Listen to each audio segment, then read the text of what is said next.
언론 자유를 되찾겠다고 투쟁하는 기자들을 언론사가 스스로 언론 현장에서 추방시켜버린 사건입니다. 이건 언론사의 자기 부정이죠. 이제 우리는 동아일보 본관 거길 한 발짝도 들어가 본 적이 없지. 불의한 시대와 투쟁했다고 자랑을 하면서 자기 회사 기자들이 정말로 불의한 시대와 투쟁한 기록만 쏙 빼놓은 거예요. 언론사 100년사에 길이 남을 코미디 중에 코미디 아닌가요? 지금 그리고 과거의 기사 속에 숨은 진실을 찾아가는 시간. 저널리즘 성찰 프로젝트 김희택의 저널 어택.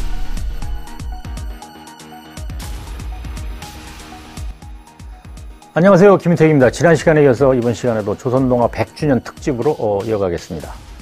조선동아일보 모두 100주년을 맞아서 대대적인 홍보 기사를 실었죠. 경제 침탈은 물산양녀운동, 한글 탄압엔 문자 보급운동으로 맞섰다. 진실의 수호자들, 민족과 나라의 발전을 이끈 조선일보 100년. 이 기사처럼 일제시대 한때 민족지 구실을 한 건 사실이죠. 또 근래 들어와서도 1995년에 산업화는 늦었지만 정부와는 앞서가자는 정바운동이나 1992년 쓰레기를 주십시다 같은 친환경 캠페인을 비롯해서 눈에 띄는 기억물도 많이 있었던 걸로 기억합니다. 이렇게 읽을 만한 기사들이 있으니까 독자들도 있었을 거고요. 근데 이런 좋은 기사들을 제대로 인정받기 위해서라도 그렇지 못한 기사들, 정말로 민족과 독자 앞에 나쁘끄러운 기사들도 진정성 있게 드러내고 사죄하고 반성을 해야 빛이 나는 거 아니겠습니까? 조선일보가 민족지 구실을 했다고 주장을 하지만 분명한 것은 1933년 지금 사주 일가의 선조인 방무 사주가 조선일보를 인수하기 이전에 조만식 등 민족지사들이 조선일보를 이끌 당시의 얘기죠. 그거는 지난번에 잠깐 살펴봤듯이 1930년대 후반부터는 아예 대놓고 친일 기사를 내보낸 게 부인할 수 없는 팩트죠. 사법부도 공식 인정한 사실이고요. 조선일보는 100주년을 맞아서 이런 기사도 실었어요. 조선인 학살, 김대중 납치, 노태우 비자금, 권력에 찍혀도 할 말은 했다. 진실의 수호자들, 조선일보 100년은 불의한 시대와의 투쟁. 진실의 수호자들이라는 이 시리즈는 미국 뉴욕타임스 같은 유수의 외국 언론사들을 먼저 소개를 하고 이어서 조선일보를 진실의 수호자라고 슬쩍 같은 반열에 올려놨어요. 근데 정말로 조선일보가 권력에 찍혀도 할 말하면서 불의한 시대와 투쟁을 했을까요? 동아일보, 조선일보의 과거 기사를 살펴보는데 도움이 될 만한 책들이 있습니다. 안중근 의사기념사업회하고 민청환영 계승사업회가 후원을 하고 김종철 전 동아투위원장 등이 만든 동아일보 대해부, 조선일보 대해부라는 책이 있어요. 각 5권씩 10권짜리 방대한 양이죠. 2009년인가 함세용 신부님이 사제직 정년퇴직을 하셨어요.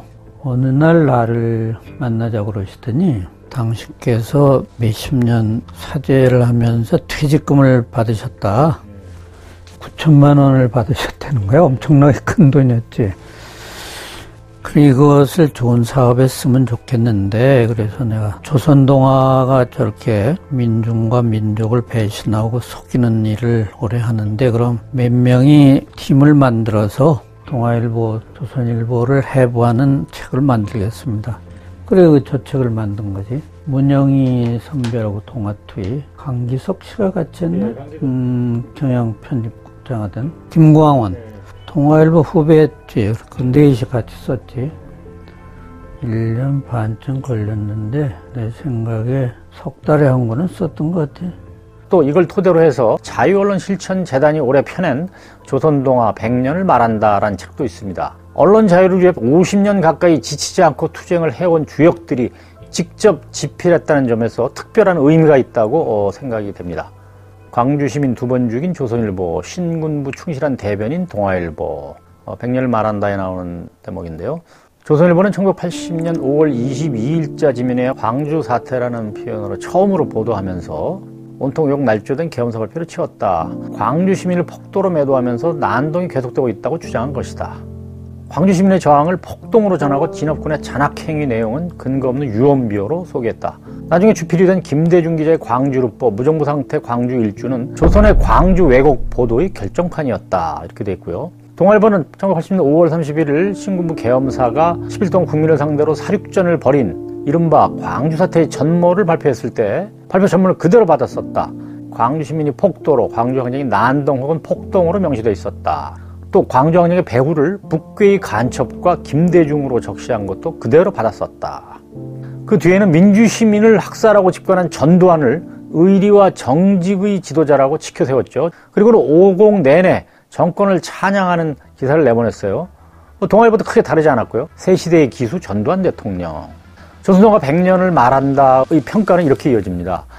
지역감정 이용한 군정 연장, 50 언론청문회, 독재 부역 반성 없는 조선동화. 세 번째 시간에 잠깐 말씀드렸지만 노태우 정권 시절에는 미국 방문을 마치고 돌아온 대통령 앞에서 조선동화 사주들이 방미기사가 작아서 죄송합니다 하면서 무릎 꿇고 술 따르고 바로 앉으시라고 하는데도 저는 이게 편합니다. 이런 장면이 한겨레신문 2001년 4월 9일치에 자세히 묘사되어 있습니다. 결국 두 사주가 말싸움 끝에 시비가 붙어서 멱살잡이까지 하고 대통령은 자리를 뜨고 낯뜨거운 장면이 알 수 없죠. 이런 식으로 군사정권 내내 권력과 유착했는데 찍힐 일이 뭐가 있었고 투쟁할 이유가 뭐가 있었을까요? 이 불의 시대와 투쟁한 게 아니라 처음부터 유착을 시작했다고 보는 게 정확한 얘기죠. 군사 쿠데타부터 칭송을 하죠. 5.16 쿠데타를 축복, 국의 길로 칭송을 했고요. 5.16 쿠데타를 정당화하는데 앞장을 섰다고 한겨레신문 4월 5일째 보면 나옵니다. 박정희 삼선개헌 옹호 장기 집권으로 가는 길 터져.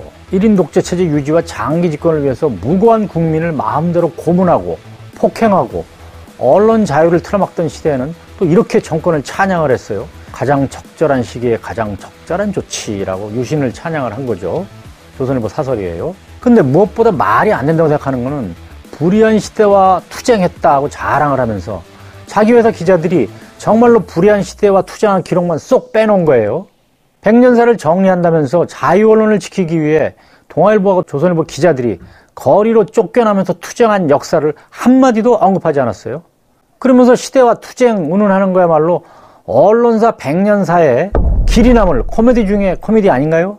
우리 민족이 정말 존망의 위기에 처했을 때, 민주주의가 정말 사활의 위기에 처했을 때, 그때 언론이 어떻게 행동하느냐 하는 게 그걸 통해서 그 언론의 정체가 무엇인지 진면목을 볼 수 있는 거죠. 동아 뒤의 사건이나 조선 뒤의 사건은 특별한 의미를 지닌다고 봅니다.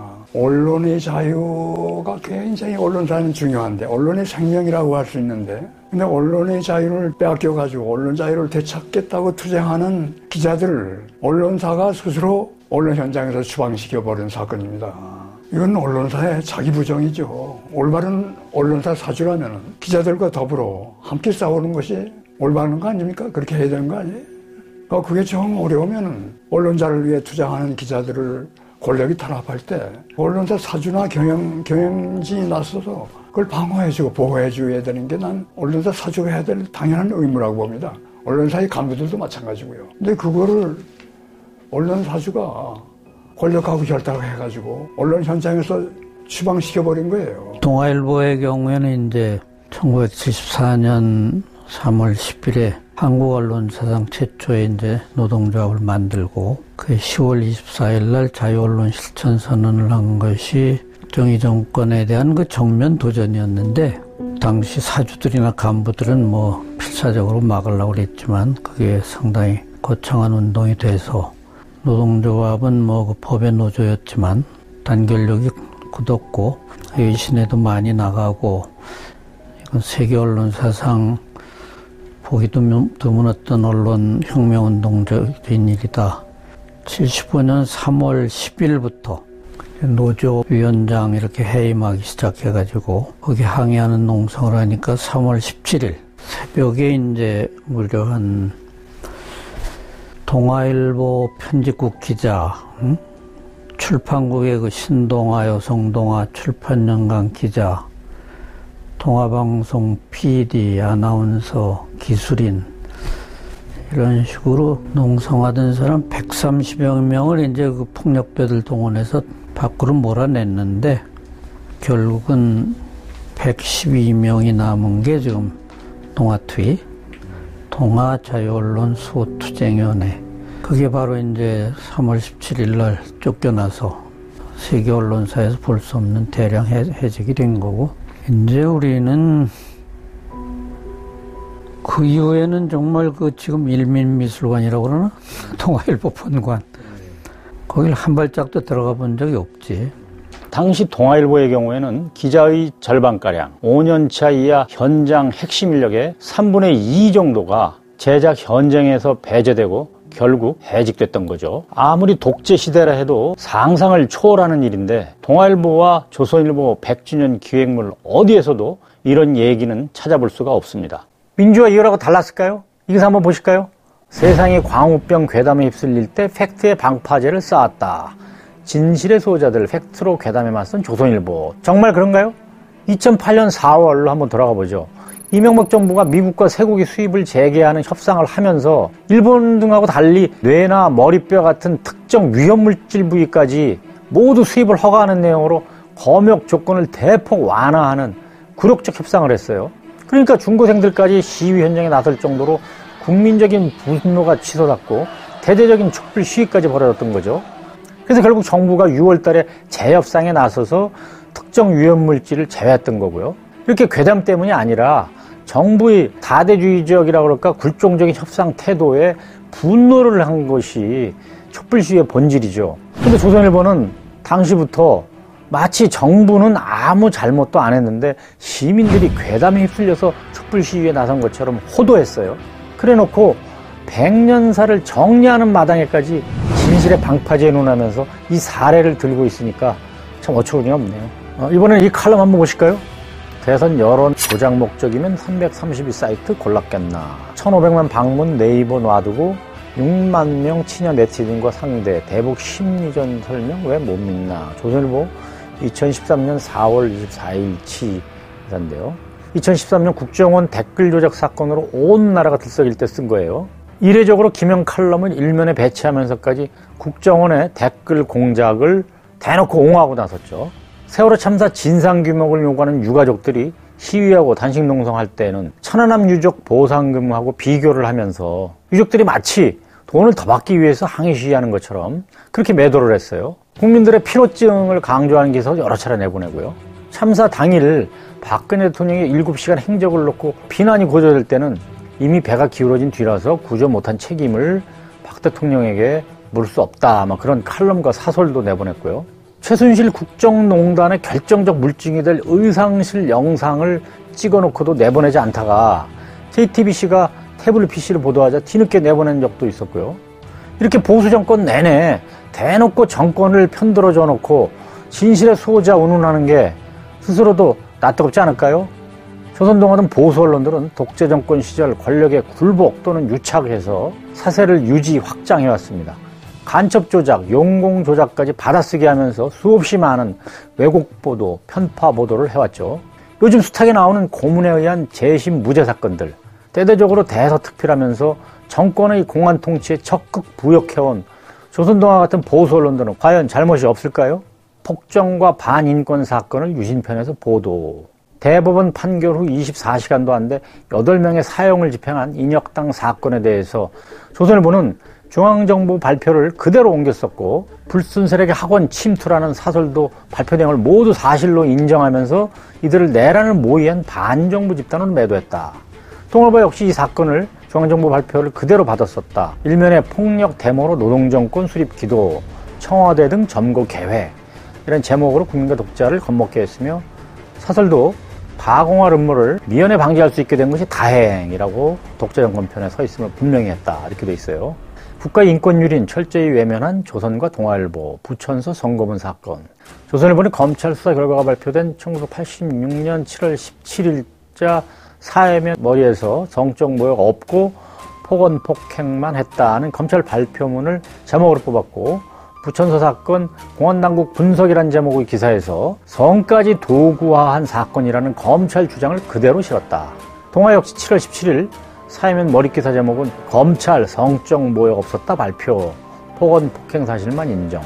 제2사회면에 공안당국 분석으로 혁명을 위해서는 성도 도구화했다는 악의적 주장을 그대로 썼다는 거죠. 이런 언론들이 시민들의 희생으로 언론 자유를 찾아주니까 언론 권력 행세를 하기 시작한 거죠. 보수 정권 때는 정권하고 상부상조하면서 권한 유착으로 사세를 키우고 민주 진보 정권이 들어서 권한 유착이 불가능해지면은 금단 현상을 느끼듯이 과도하게 정권을 공격하는 행태를 보였어요. 지금은 방송사까지 거느리면서 회사 덩치를 키워서 정치 권력, 자본 권력보다 더 권력 행세를 하는 상황이죠. 정치 권력은 임기가 있고 자본 권력도 시장과 정치권의 견제를 받지만 언론 권력은 임기도 없고 견제하는 권력도 딱히 없으니까 더 센 권력이 아닌가 싶어요. 지난 시간에도 말씀드렸지만 조선동화 100주년이 다 지나고 있습니다. 독재 권력에 맞서는 자기 회사 기자들을 지켜주기는커녕 권력에 영합해서 쫓아내고도 그 사실조차 인정하지 않고 있는 언론사들이 시대와 투쟁 운운하고 진실의 수호자를 자처하는 코미디 같은 현실이 바로 한국 언론의 현주소를 말해줍니다. 조선일보가 1920년 3월 5일 창간이, 동아일보가 4월 1일. 일제가 그 3.1운동에 놀래가지고 3.1 독립혁명이지만 총독부가 문화정책으로 전환할 때 조선민중에게 자유나 해방을 주기 위한 게 아니라 저희들의 식민지 지배 필요로 허가한 건데, 조선일보는 그 예종석이라는 사람 중심에 대정 실업 침묵회 친일파 중에 친일파인데, 조선일보는 거기서 창간했고, 동아일보는 이제 호남의 대지주고 실제로 우리나라의 최초의 재벌이라고 볼 수 있는 그 집안이 일찍 그 산업화에 눈을 떠가지고 병성방직이라는 걸 만들었지. 동아일보는 처음에 국민주 형식으로 만들었는데 차차 세월이 흐르면서 인천 김성수 일가가 그걸 사유화해버렸어요. 두 신문이 여러 가지 정치나 경제, 문화, 사회 부분에서 기여한 부분도 있지만 총체적으로 보면은 역시 친일도 했고 권력에 굴종하거나 또는 공생하던 시기가 훨씬 더 많았다고 보면 되겠죠. 종편이라는 게 문제라고. 종편이라는 걸 그렇게 해줘가지고 이 대중한테 미치는 영향력이 보통이 아니에요. TV조선 같은 데가 한때 방송위원회에서 제대로 평가했으면 허가 취소받아야 됐거든. MBN도 마찬가지고. 개국할 때부터 불법 저지르고 자본금 속이고 가차없이 그냥 허가 취소해야 되는데 응징의 효과를 전달해야 되는데 그게 좀 이 정권이 소홀히 하는 점. 이 문재인 정권도 어째서 그런지 좋은 의미의 언론 개혁을 못하고 있어요. 극우 보수가 다시 집권한다면 한국 사회는 한없이 이제 후퇴를 할 거고, 이런 것을 제대로 지적하고 시민의 힘으로 견제할 수 있는 그런 운동체가 있어야 되는데, 지금 시민운동이나 이런 쪽은 워낙 촛불혁명 이후에 이제 좀 사회가 나아졌다고 생각해서 그런지 좀 많이 그렇게 활기가 없는 것 같고, 개인적으로는 그런 생각을 하면 좀 상당히 답답하고 안타깝다고. 한국 사회는 상당히 그 특징이 있는데, 세계 혁명의 역사에서 아마 한국이 나는 제일 앞서 있는 나라라고 본다고. 촛불혁명, 우리가 그 2016년에 광화문 광장에서 이제 거의 매일 23차례나 그 촛불시민대회를 했잖아. 연인원 거의 2천만 명이 나왔는데, 세계혁명 사상 총 한 방 안 쏘고 폭력 휘두른 사람 한 명도 없이 참 대단한 민족이고 민중인데, 정치를 하는 사람들이나 이제 사회 지도자들이 지금이라도 좀 반성을 해야 될 것 같아. 지금은 이제 혼돈기에 들어서 버렸다고, 한국 사회가. 젊은이들은 이제 젊은이들대로 뭔가 자기가 하고 싶은 일을 제대로 할 수도 없고, 정치, 경제, 사회적 영향력인 쪽으로 진입하기도 어렵고, 일종의 무기력한 삶을 사는 젊은이들이 많이 생겼거든. 정말 훌륭한 정권은 그런 쪽에 눈을 돌려야 된다고. 언론인들이 좀 이런 걸 좀 과감하게 비판도 하고 주권자들의 입장에서 보도하고 비판해야 되는데, 그런 점 상당히 아쉽지 지금.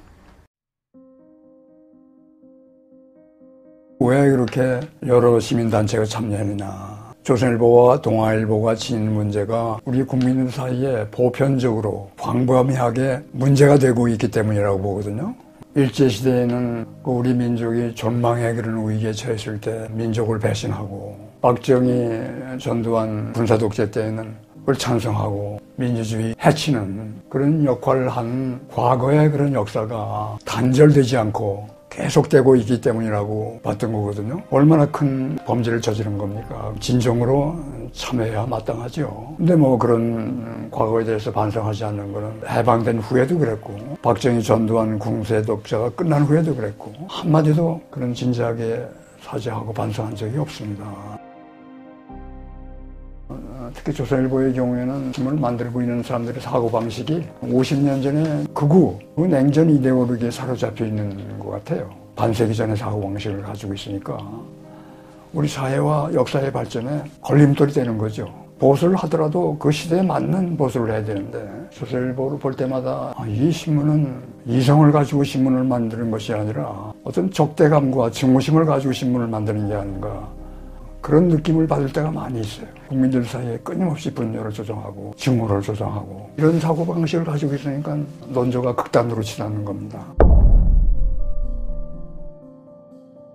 물론 독재 정권에 빌붙어서 그 권력을 행사한 거지만 그 권력을 만들어내는데 굉장히 노력을 많이 했어요. 노태우 대통령 만들기를 위해서 많이 애를 썼고, 박근혜 대통령을 만드는데 굉장히 노력을 많이 했죠. 그 대표적인 예가 종편 방송이 처음 시작됐을 때 박근혜가 이제 등장했는데 그렇게 논평을 했죠. 형광등 100개를 키우는 아우라 같다고. 근데 이제 언론에서 굉장히 중요한 게 공정성과 균형이라고 나는 생각해요. 근데 그러려면은 시민들의 역할이 굉장히 중요하다고 생각해요. 정부 이런 쪽에서는 마음대로 할 수가 없죠. 언론 자유에 관한 문제이기 때문에 권력은 분명히 그런 제약을 받고 있습니다. 그걸 바로잡는 길은 시민들과 국민들밖에 는 없다고 생각하거든요. 우리가 좋은 음식을 선택해서 먹을 권리가 있듯이 우리는 좋은 언론을 선택해서 보고 들을 권리가 있습니다. 나쁜 음식을 거부하듯이 나쁜 언론을 거부해야 됩니다. 왜냐하면 그 언론은 우리들이 정신이 먹는 음식이니까요. 나는 그런 나쁜 언론에 대해서는 시민들이 거부하고 그래야 언론이 바로잡힌다고 저는 봅니다.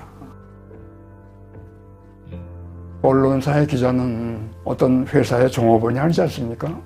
언론사의 기자는 지식인 중에서도 가장 무거운 책임을 지고 있는 지식인이라고 난 보거든요. 어떤 지식인보다도 책임이 무겁습니다. 저는 후배들한테 말하고 싶어요. 분노하십시오. 그리고 저항하라고요. 그리고 양심의 자유를 누리라고요.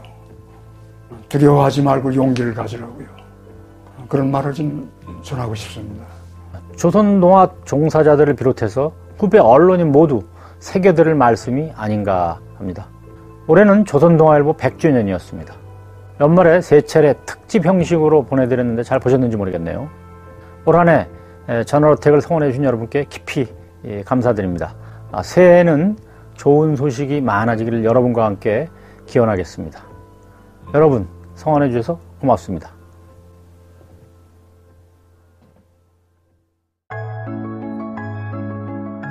여기 변화를 만들어가는 서울 시민들이 있습니다.